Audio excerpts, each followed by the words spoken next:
नमस्कार, आप देख रहे हैं न्यूज वन इंडिया। आपके साथ मैं हूं सौरभ सक्सेना। देवभूमि में सबसे पहले बात होगी उत्तराखंड में तेजी से बढ़ते कोरोना के आंकड़ों की। अब तक 24,000 से ज्यादा लोगों में कोरोना की पुष्टि हो चुकी है। तो उत्तराखंड में तेजी से कोरोना वायरस जो है वो फैल रहा है। अब तक 24,000 से ज्यादा लोगों में कोरोना वायरस की पुष्टि हो चुकी है। एक दिन में रिकॉर्ड 950 लोगों की रिपोर्ट पॉजिटिव आई है। डराते हैं ये आंकड़े। सबसे अधिक 226 नए मामले देहरादून से सामने आए हैं। इसके बाद हरिद्वार, नैनीताल, उधम सिंह नगर में सबसे ज्यादा केस आए हैं। देहरादून में अब तक 5,000 के करीब पॉजिटिव केसेस की संख्या हो चुकी है। इस पूरे मामले पे देहरादून के जो डीएम है आशीष श्रीवास्तव ने बयान दिया है। उन्होंने कहा है कि देहरादून में 1600 से अधिक रोजाना टेस्टिंग हो रही है। अस्पतालों में बेड की कोई कमी नहीं है। आशीष श्रीवास्तव की तरफ से यह बताया गया। तो उत्तराखंड में तेजी से कोरोना वायरस फैल रहा है। शुरुआती दौर आप याद करेंगे तो बहुत ज्यादा लगाम लगाने में कामयाब रही थी उत्तराखंड सरकार, लेकिन कोरोना धीरे धीरे पैर पसारता गया और अब आलम यह है कि 24,000 से ज्यादा लोग कोरोना की चपेट में आ चुके हैं। हरिद्वार, नैनीताल, उधम सिंह नगर में सबसे ज्यादा मामले देखने को मिल रहे हैं कोरोना के। डेथ्स हैं हमारे यहाँ, वो 153 लोगों की डेथ हुई है। इसमें जो देहरादून से रिलेटेड केसेस हैं उनमें काफ़ी जो नंबर है डेथ का वो रिलेटिवली काफ़ी कम है। बहुत सारे लोग, आपको पता है कि टर्शियरी हेल्थ केयर सेंटर की वजह से देहरादून आते हैं, तो बहुत सारे लोग कोमॉर्बिडिटी की वजह से हमारे जो उत्तर प्रदेश के हमारे पड़ोसी जनपद हैं, इसके अलावा उत्तराखंड के अन्य जनपदों से लोग यहाँ पर आते हैं, तो उसकी वजह से ये इशू है। लगभग 74,000 सैंपल्स जो है अभी तक टेस्ट किए जा चुके हैं और टेस्टिंग कंटिन्यूअस चल रही है हमारे यहाँ। लगभग पर डे 1600 के आसपास टेस्ट इस समय जो है देहरादून के अंदर किए जा रहे हैं।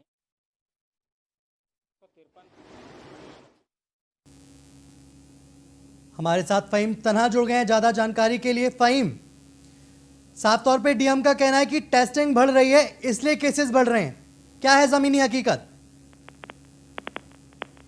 देखिए, तो अगर हम इस तरीके से देखते हैं इस बयान को कि टेस्टिंग बढ़ रही है तो पॉजिटिव बढ़ रहे हैं कोरोना के, ये इसका एक दूसरा पहलू ये भी तो है कि कोरोना संक्रमण फैल रहा है, केसेस भी बढ़ रहे हैं।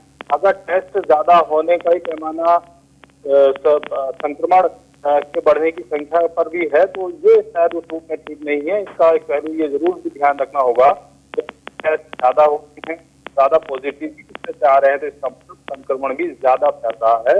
ये गंभीर बात है और ये संक्रमण अब आम आदमी से बाजार में भीड़ भाड़ के अलावा वीआईपी को भी घेर रहा है। आज मदन कौशिक मंत्री का कोरोना पॉजिटिव आया है एंटीजन टेस्ट, तो वो एम्स में भर्ती हो गए हैं। उनका अभी कल पीसीआर की रिपोर्ट आएगी। वो एक दिन पहले ही किसी व्यक्ति के संपर्क में आए थे जो उनसे मिलने आया था, लेकिन बाद में वो पॉजिटिव पाया गया था, तो लिहाजा आइसोलेट हो गए। बिल्कुल फ़हीम, आप हमारे साथ बने रहिए। आपने भी इस बात का जिक्र किया, अपने दर्शकों को फुल स्क्रीन में एक खबर भी हम आपको दिखा देते हैं कि जो विकास मंत्री हैं मदन कौशिक, वो एम्स में भर्ती हो चुके हैं। तो कोरोना का जो कहर है वो लगातार जारी है उत्तराखंड में। उत्तराखंड के जो कैबिनेट मंत्री हैं वो भी कोरोना की चपेट में आ रहे हैं। मदन कौशिक अब एम्स में भर्ती हो चुके हैं। शहरी विकास मंत्री मदन कौशिक एम्स में भर्ती हुए हैं। मंत्री कौशिक की एंटीजन रिपोर्ट पॉजिटिव आई है। सोमवार को उनकी जो पीसीआर टेस्ट की रिपोर्ट है वो आएगी। तो कोविड पॉजिटिव व्यक्ति के संपर्क में आने के बाद वो पूरी तरीके से आइसोलेशन में थे और अब उनको एम्स में भर्ती कराया गया है। फ़हीम ज्यादा जानकारी के साथ हमारे साथ लगातार बने हुए हैं। फ़हीम, मदन कौशिक की अब तबियत कैसी है, क्या जानकारी मिल पाई है अभी तक?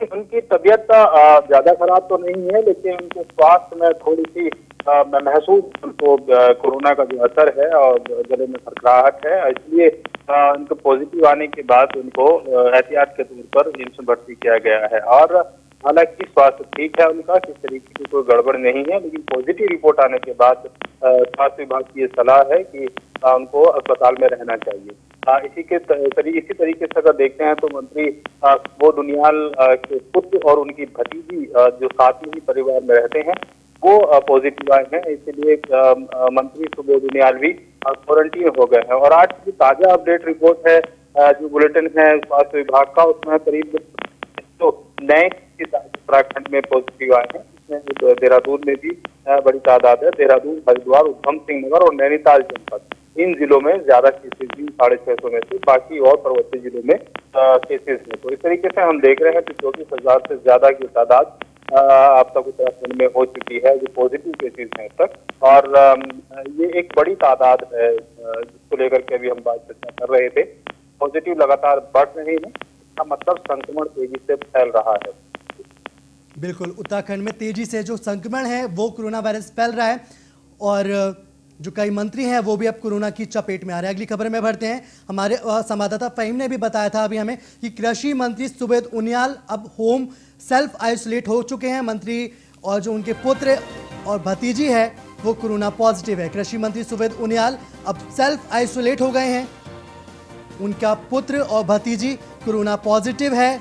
मंत्री सुबोध उनियाल स्वस्थ हैं, ठीक है उनकी तबीयत, लेकिन 3 दिन वो आइसोलेट रहेंगे। ये बड़ी खबर भी हम आपको बता रहे हैं। कृषि मंत्री सुबोध उनियाल,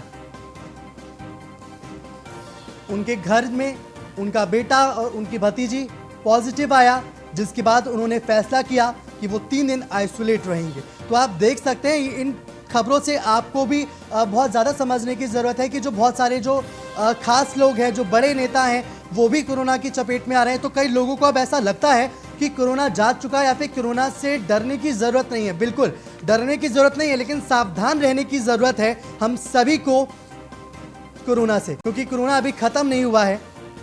बड़े बड़े जो चेहरे हैं वो कोरोना की चपेट में आ रहे हैं, बड़े बड़े मंत्री कोरोना की चपेट में आ रहे हैं और अब सुबोध उनियाल सेल्फ आइसोलेट हो गए हैं क्योंकि उनका पुत्र और भतीजी कोरोना पॉजिटिव है। देहरादून में डीएम ऑफिस में बाहरी व्यक्तियों के प्रवेश पर रोक लग गई है। कोरोना के बढ़ते संक्रमण को देखते हुए यह पूरा फैसला लिया गया है। तो अब देहरादून में डीएम ऑफिस में बाहरी व्यक्तियों के प्रवेश पर रोक है। कोरोना के बढ़ते संक्रमण को देखते हुए ये पूरा का पूरा फैसला लिया गया है। जिले के सभी एसडीएम ऑफिस और तहसील परिसरों में भी ये फैसला लागू रहेगा। अपर जिलाधिकारी ने आदेश जारी किया और प्रवेश पे रोक लगाया है। तो अब आप डीएम ऑफिस में जो भी बाहरी व्यक्ति हैं उनका प्रवेश को बैन कर दिया गया है। कोरोना बढ़ रहा है, प्रशासन की तरफ से कोरोना को रोकने के लिए हर संभव कोशिश की जा रही है। हमारा स्टाफ तो पूरा आ रहा है, ज़्यादातर स्टाफ हमारा फील्ड का है, जो फील्ड में काम कर रहा है, पब्लिक से फील्ड में ही मिलकर काम निपटा रहा है वो। और ज़्यादातर काम ऑनलाइन है।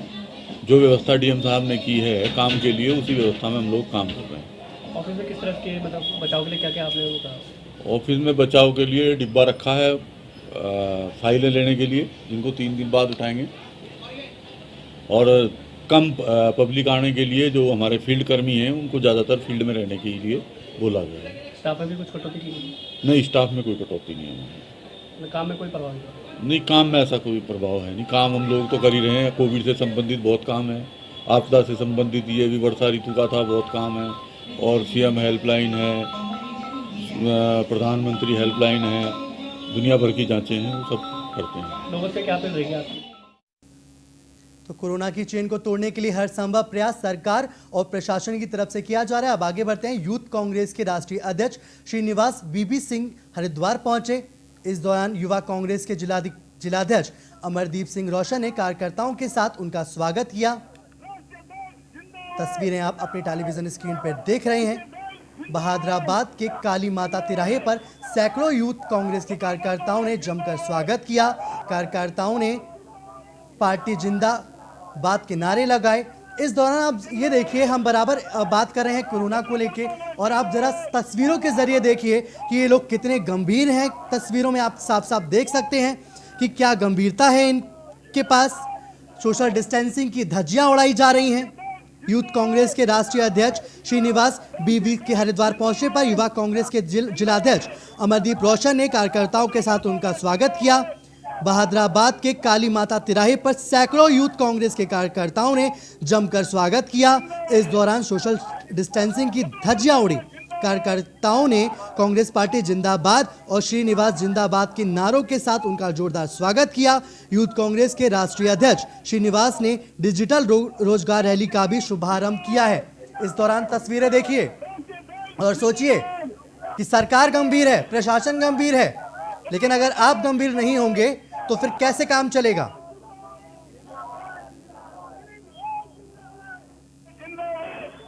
सीएम त्रिवेंद्र सिंह रावत ने डॉक्टर हर्षवर्धन की माताजी के निधन पर शोक व्यक्त किया है। केंद्रीय स्वास्थ्य एवं परिवार कल्याण मंत्री हैं डॉक्टर हर्षवर्धन। सीएम ने दिवंगत आत्मा को ईश्वर से शांति प्रदान करने की प्रार्थना की है। सीएम ने शोक संतप्त परिवार को सांत्वना दी है। तो केंद्रीय स्वास्थ्य मंत्री की माताजी का निधन हो गया, जिस पर सीएम त्रिवेंद्र सिंह रावत ने दुख जताया है। उन्होंने ट्वीट करके दुख जताया है। डॉक्टर हर्षवर्धन की माताजी का निधन हुआ, जिसके बाद उन्होंने ये ट्वीट कर आत्मा की शांति की प्रार्थना की और डॉक्टर हर्षवर्धन के परिवार, क्योंकि इस मुश्किल घड़ी से गुजर रहा है, उन्होंने उनके लिए भी प्रार्थना की। ये बड़ी खबर हम आपको दिखा रहे हैं। सीएम ने दिवंगत आत्मा को ईश्वर से प्रार्थना की है, उनके लिए शांति मांगी।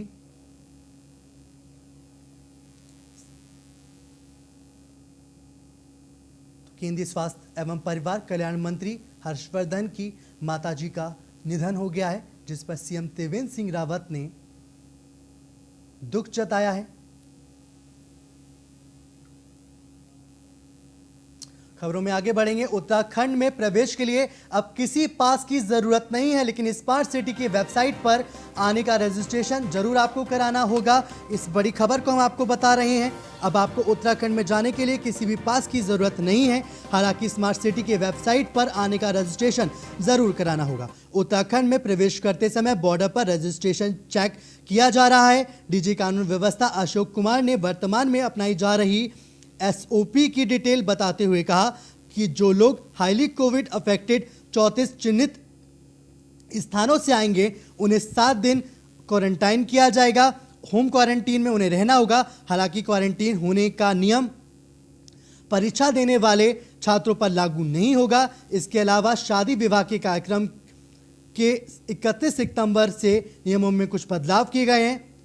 ये बड़ी खबर हम आपको बता दें। अगर आप एग्जाम के लिए जा रहे हैं उत्तराखंड में, तो आपको डरने की जरूरत नहीं है, आपको क्वारंटाइन नहीं किया जाएगा। साथियों, केंद्र सरकार की और राज्य सरकार की उत्तराखंड की अनलॉक 4 की गाइडलाइंस जारी हो गई हैं।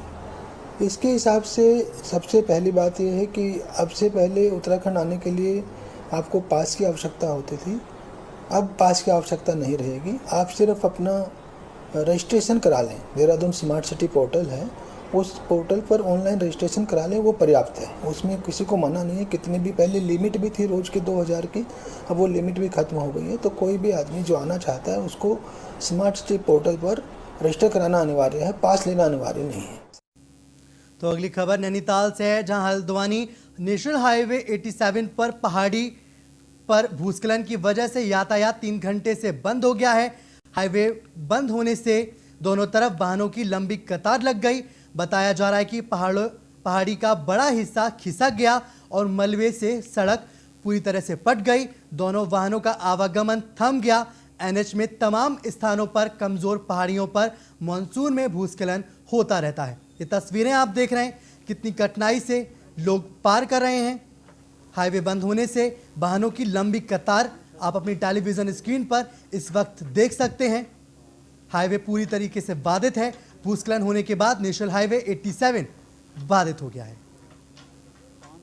मैं समझता हूं कि ये मुख्य एनएच है जो नैनीताल हल्द्वानी को जोड़ता है और लगभग 2-2.5 घंटा इसको बंद हुए हो गया है। और कहीं ना कहीं ये विभाग की एक लापरवाही है कि जो यहाँ मशीनों का देर से पहुँचना। और आपने दोनों तरफ देखा होगा, इस साइड भी और उस साइड भी काफ़ी लोग यहाँ पर आने जाने वाले, जिनको हल्द्वानी जाना और नैनीताल आना है, काफ़ी पर्यटक या काफ़ी लोग, स्थानीय लोग यहाँ पर फंसे हुए हैं। तो इसको मैं समझता हूँ कि विभाग की लापरवाही। तो काशीपुर के महिंद सचदेवा ने पुलिस को एक तहरीर दी है और उन्होंने बताया है कि मोहल्ला पट्टाकोट निवासी रत्ना त्रिपाठी नाम की एक महिला को उसने 3.5 लाख रुपए उधार दिए।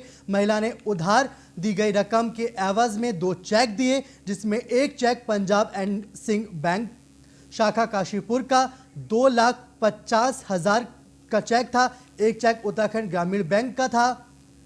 तो लेकिन महिला ने जो चेक दिए और कुछ समय बाद उसने कहा था कि इस चेक को लगा दे। महीने ने चेक लगाने की बाबत उक्त महिला से कई बार पूछा, लेकिन उस महिला ने टालम टोल करती रही।